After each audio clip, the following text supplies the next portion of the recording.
জাতীয় স্মৃতিসৌধে আসলাম। মাঝে মাঝে আসা হয় এখানে।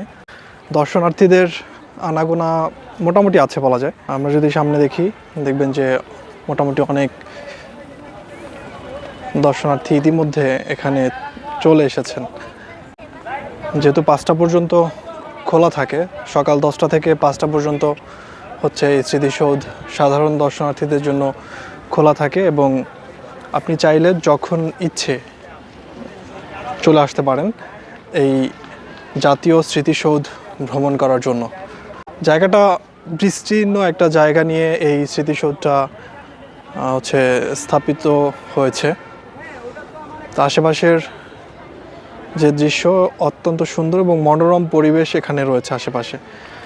এটা হচ্ছে মেইন যে স্মৃতিস্তম্ভ, যেটা সাগর রক্তের বিনিময়ে বাংলার স্বাধীনতা আনলো যারা, আমরা তোমাদের ভুলবো না। এই যে আমাদের পেছনেই রয়েছে জাতীয় স্মৃতিসৌধের প্রধান স্তম্ভ, জাতীয় পতাকা উঠছে। জাতীয় স্মৃতিসৌধ সাভারের নবীনগরে প্রায় 34 হেক্টর অর্থাৎ 84 একর জায়গা জুড়ে নির্মিত। বিশাল সবুজ প্রান্তর, জলাধার ও সুন্দর প্রাকৃতিক পরিবেশ পুরো স্থানটিকে করে তুলেছে অত্যন্ত আকর্ষণীয় ও শান্তিময়। এর মূল আকর্ষণ 7টি ত্রিভুজাকৃতির মিনার, যা বাংলাদেশের মুক্তিযুদ্ধের বিভিন্ন গুরুত্বপূর্ণ পর্যায় ও আত্মত্যাগের প্রতীক। সর্বোচ্চ মিনারটির উচ্চতা প্রায় 150 ফুট। তো আজকে এ পর্যন্তই। ভালো থাকবেন সবাই। আল্লাহ হাফেজ।